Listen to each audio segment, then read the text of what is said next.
and welcome. I'm back again with my third lecture on Spivak, Can the Subaltern Speak? Now, if you have watched my previous two lectures, the first was an introduction to the background materials, especially to the Foucault-Deleuze interview that Spivak is responding to. In the second lecture, I explained the organization of the essay and then covered part one, in which Spivak lays out her arguments against certain statements that Deleuze and Foucault make. In this section of my series of lectures, I'll be talking about part two of the essay. And it's a very important part because this is where she elaborates on the groundwork that she had done previously. Okay. And here is where she ends the first part of the last paragraph of part one is, and I'm going to share it on a larger screen so that you can watch it. What she shares it, here is the last paragraph of the part one, and it says, however reductionist and economic analysis, these intellectuals forget at their own peril that the entire overdetermined enterprise was in the interest of a dynamic economic situation. So this is Spivak basically suggesting to Foucault and Deleuze and the readers of that interview is that as they are talking about that there is no longer representation, what they are forgetting is that the system, right, which remains unannounced in their saying, was colonialism, and colonialism was a system that generates and creates certain epistemology, right, and creates the other of Europe, right? The question is, how is the other of Europe created and stabilized, right? So the main project of colonialism for Spivak was that epistemologically and through other policies, through law, the colonies were created as a subject or as a space as other of Europe, right, as the dark shadow of Europe against which Europe could exist as a more civilized or a so-called more organized civilization, right? So the next thing that she talks about, on the next page, she goes on to explaining what she means. This is the beginning of part two, what she means by epistemic violence. Right? And she starts with the clearest available example of such epistemic violence is the remotely orchestrated, far-flung, and heterogeneous project to constitute the colonial subject as other, right? And she will dwell on this in part two. Okay, so the colonial subject as other is absolutely necessary for the colonial system to exist because Europeans must create this other in order to sustain their own identities. And within that, while referring to Foucault, she's saying, okay, there is a lecture by Foucault, remember, in one of his lecture series towards the end of his career when he starts giving public lectures where Foucault talks about buried knowledges, right? The unacknowledged knowledge and the role of the intellectual. Otherwise, our job is to, what if we could bring out that knowledge and juxtapose it with the scientific knowledge or with knowledge that claims to be normative, right? And Foucault calls this buried knowledge as bruised knowledge. And the purpose is to bring it face to face with the mainstream knowledge and its scientificity, and then complicate the discursive world that established knowledge has created, right? And she's saying, okay, Mr. Foucault, right? Let's read this constitution of colonial subject as other. Let's read it within the paradigm of your own theory of, this knowledge that doesn't form part of your or Deleuze's perception or background. But can we retrieve that knowledge and talk about it? And can we do retrieve the acts of epistemic violence and how they structured the colonial system, and how we can track their presence even now as these two intellectuals are speaking about workers' struggle as a universal struggle within its Eurocentricity. So how does then she trace that epistemic violence, right? She goes to one aspect of how the British kind of codified their presence in India, right? And that is through codification of Hindu law, right? So she says, let us consider briefly the underpinnings of the British codification of Hindu law, right? While she is doing that, she also, once again, criticizes Foucault and Deleuze's insistence on the concrete experience, right, as the chief arbiter of truth. Now, remember, in their interview, Foucault and Deleuze are saying, hey, we worked with these prisoners. And most of the times, the prisoners, their bodies were experiencing the jails, right? And they knew their own condition.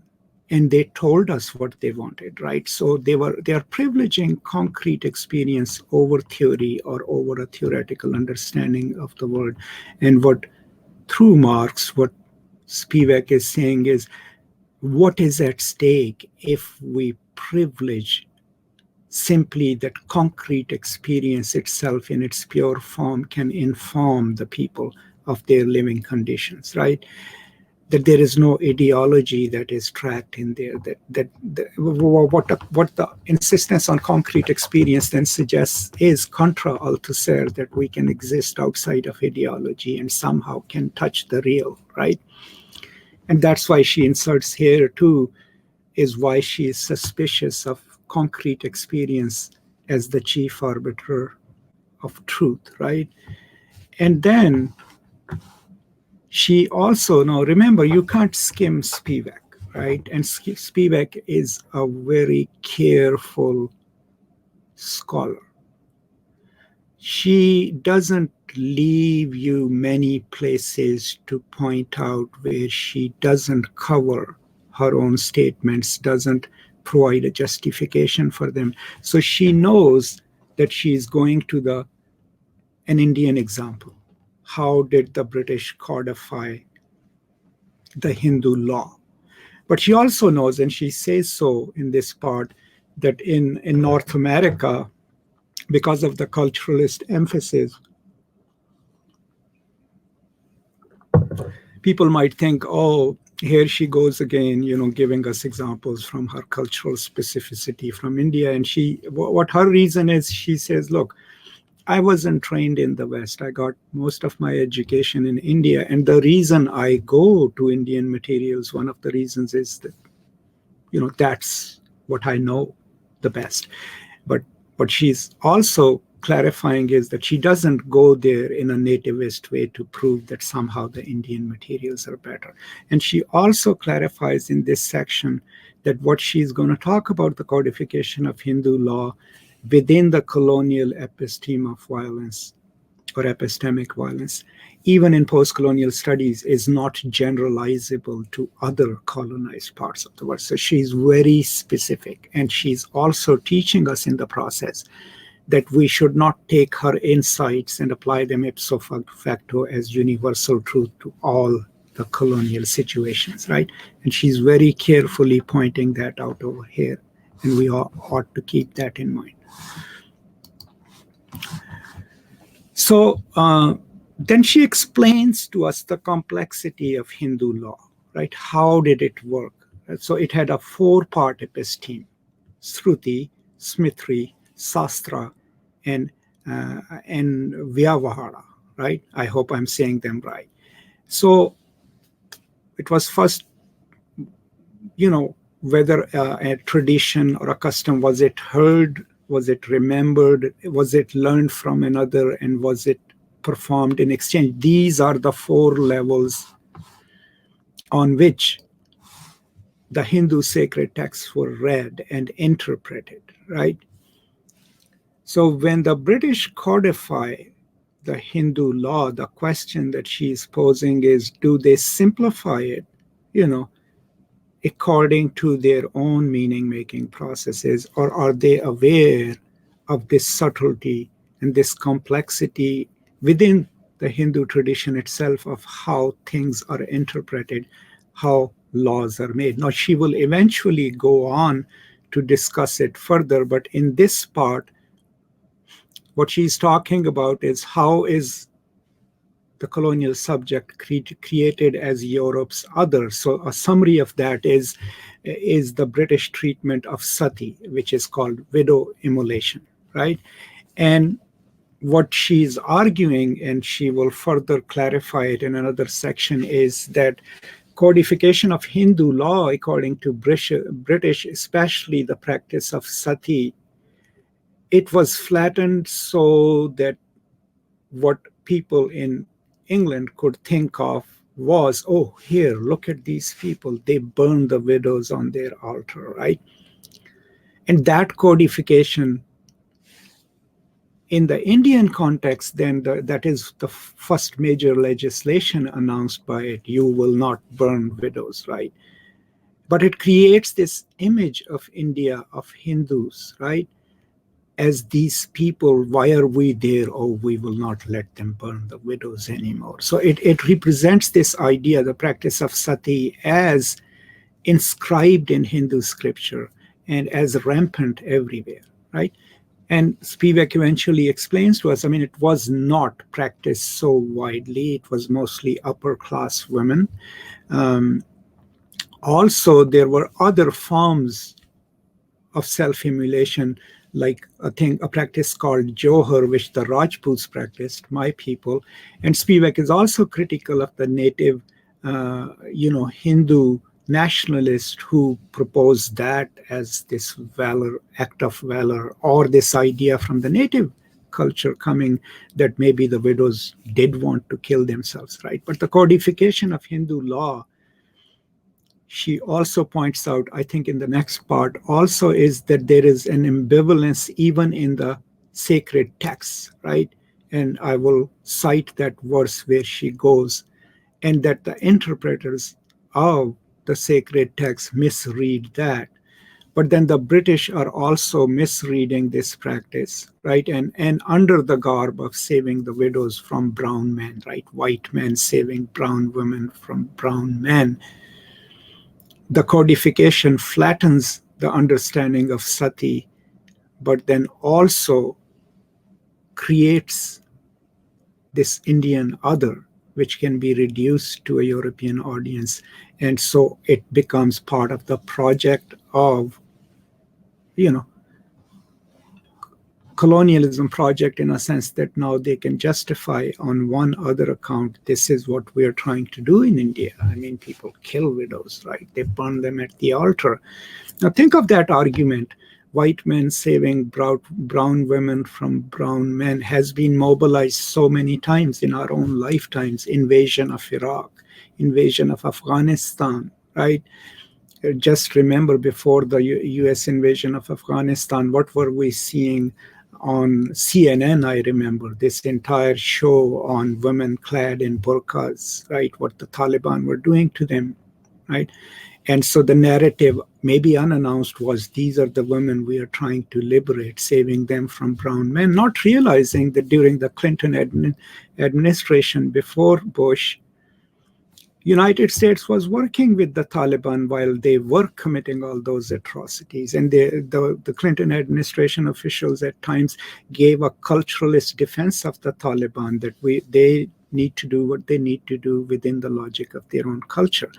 That was happening under the power of America and their connected interest with a stable Afghanistan. Same with Iraq, right? When Mr. Bush wants to go and liberate Iraqi people, this was the same Saddam Hussein who was implanted by United States.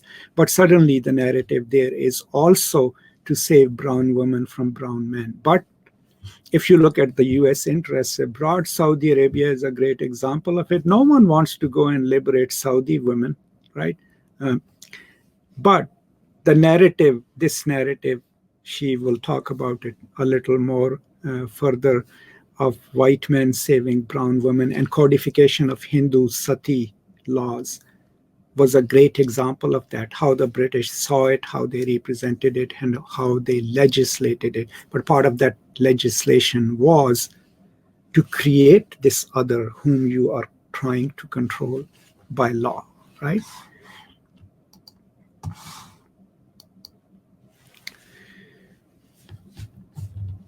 So she goes on then to, the question of, from there, she is taking us now to the question of the subaltern itself. Because remember, the essay's title is Can the Subaltern Speak, right? And on page 78, she poses this question. And this is posed to Foucault and Deleuze, who are arguing that the subaltern, the people, can speak for themselves. And she's saying, okay, after this colonial epistemic violence, of which you don't account for or say nothing about, we must now confront the following question. On the other side of the international division of labor from socialized capital, right? This is what she had pointed out, that there is a global division of labor. Inside and outside the circuit of the epistemic violence of imperial law and education, supplementing an earlier economic text, can the subaltern speak? The earlier economic text being, I think, the Marxist understanding of economy. But she says, you guys are saying that the subaltern can speak, right? You're universalizing it. But if we read the figure of the subaltern within the international division of labor, right, without the ability to become part of the mainstream economy through consumerization, right? Let's see, can the subaltern speak, right? She locates this subaltern figure, right? As she's already told us, she's going to go to India, right? And then she provides us a discussion of the Subaltern Studies group, right? Now, Subaltern Studies Collective arguably is one of the most prominent group of historians and writers who have produced about 10 volumes of works, who argue that the Indian national historiography is too elite-centric, and that they go and retrieve the silenced histories of the subaltern groups, right? And in the process of doing so, she gives on one of the pages a gradation of subaltern groups that they create, right? And what happens in creating those lists of subaltern groups is that a group can be a subaltern group in one region and be a dominant group in another region, right? And also in the process, they are assuming some sort of an essentialized subaltern subject, right? And Spivak provides us quite a lot of detail about the Subaltern Studies project. And I'm quoting here from page 80. She says, at the regional and local levels, the dominant if belonging to social strata hierarchically inferior to those of the dominant all Indian groups, still acted in the interest of the latter and not in conformity to the interest corresponding truly to their own social being. So when these writers speaks in their essentializing language, she's talking about the Subaltern Studies group, of a gap between interest and action in the intermediate group. Now, this is a group that's neither dominant nor subaltern, it's in between, right? And they're speaking of where their interest lies, which is a Marxian reading of interest, right? Their conclusions are closer to Marx, right? Because, like, let's say when Marx defines where would the petit bourgeois fall, so in the last instance, he thinks that their interest would lie with the proletariat, right? So they're theorizing, even though they're essentializing the subaltern groups or someone who's in between, and they realize that their interest is still connected to the dominant group. They're theorizing it not through desire, but through their class interest, right? What she's saying is, Marx, then to the self-conscious naivete of Deleuze's pronouncement on the issue, which he says, people can speak for themselves.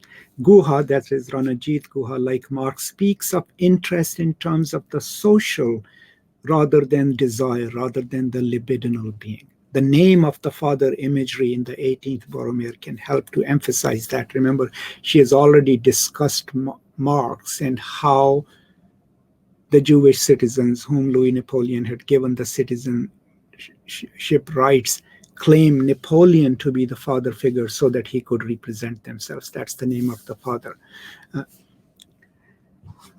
So what she is saying here is that the subaltern studies group, even though they essentialize the subaltern and do sometimes refer to the pure consciousness of the subaltern, which is a question whether that can be retrieved and represented, their articulation of subaltern's interest is materialistic and Marxist, right? And maybe more useful to us within the colonial context than assuming that their desire leads them to their interest, as Deleuze suggests, right? Next, she moves on to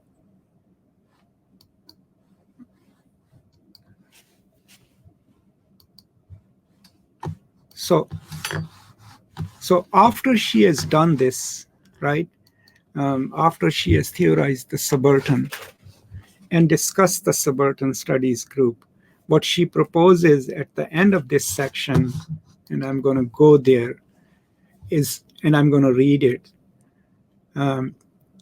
She again criticizes Foucault, but before that she gives, an account of how to do materialistic readings. But towards the end of section 2, she suggests, and I read, sometimes it seems as if the very brilliance of Foucault's analysis of the centuries of European imperialism produces a miniature version of that heterogeneous phenomena, management of space, but by doctors, development of administrations, but in the asylums, considerations of the periphery, but in the terms of the insane prisoners and children, the clinic, the asylum, the prison, the university, all seem to be screen allegories that foreclose a reading of the broader narratives of imperialism. Right? One could open a similar discussion of the ferocious motives of deterritorialization, that is a dig at Deleuze. Yet we have already spoken of the sanctioned ignorance that every critic of imperialism must chart. So before she gets to this conclusion and moves on to part 3, right, where she talks about Derrida,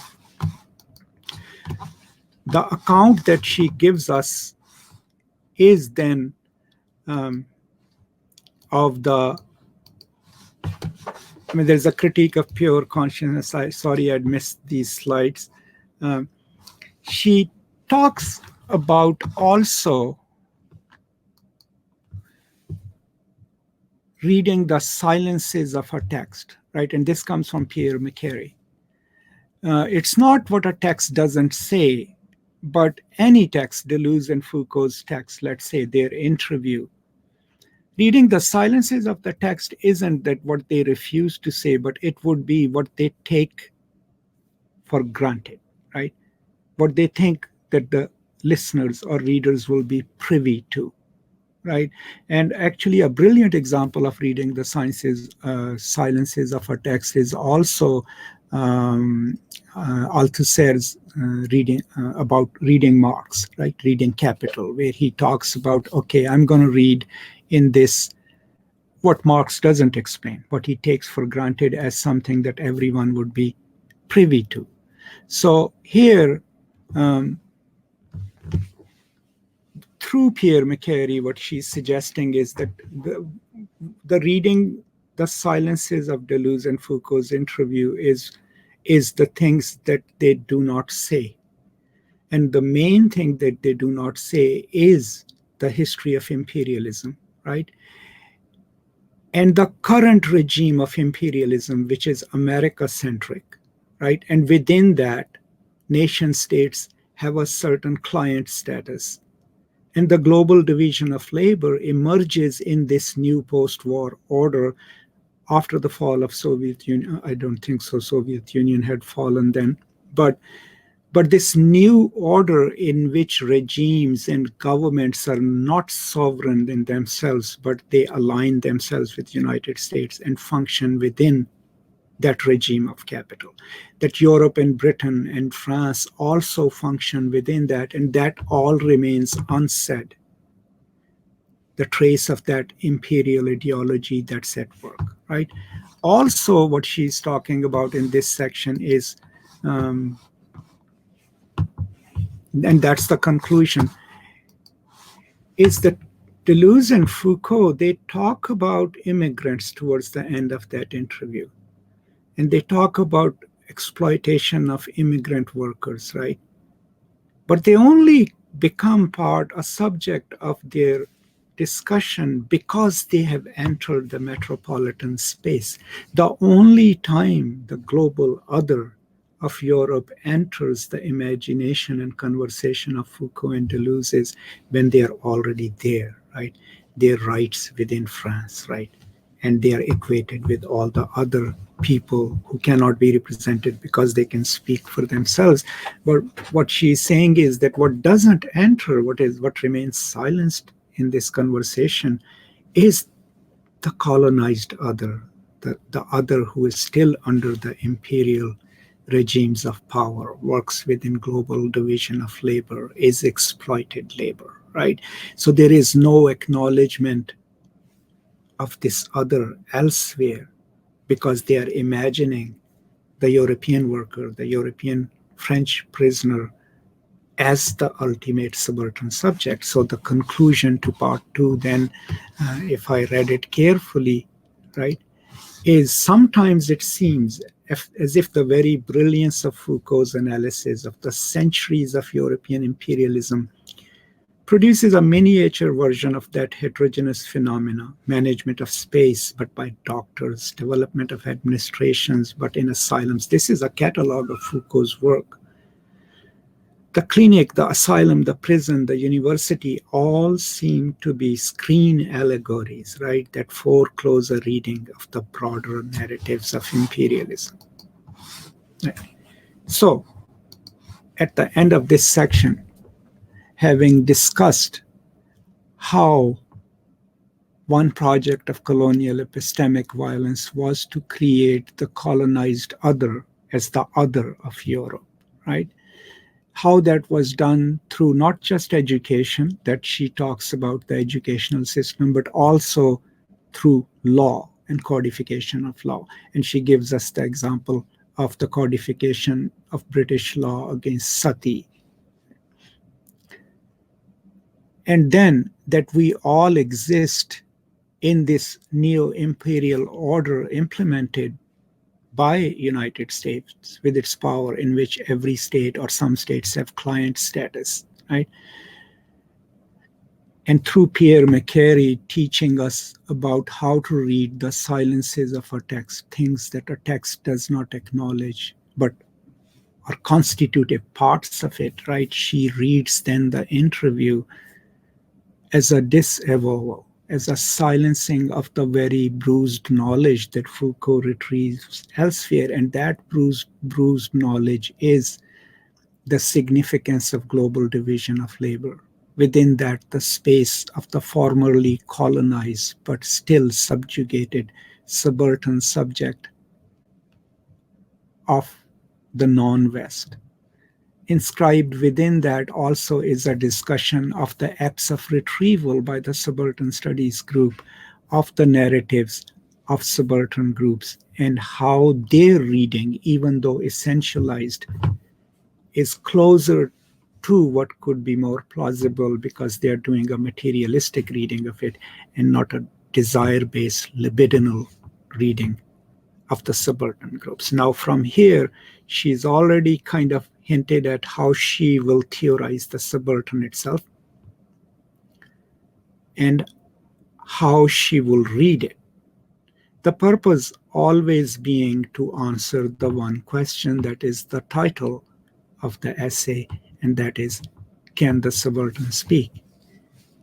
And this was part 3. I am pretty sure I missed a lot and maybe lost my way in the process, but I hope this is useful to you. I will come back in a few days with part 4 of this lecture. Meanwhile, if you have any questions, if you would like me to answer some things that I might have misread or not mentioned in my reading of part 2 of Spivak's essay, do let me know in the comment section and I will address those. Thank you so much for joining me in this perilous venture, as I've called it, and I will see you next time with my next lecture. Until then, thank you and peace and love.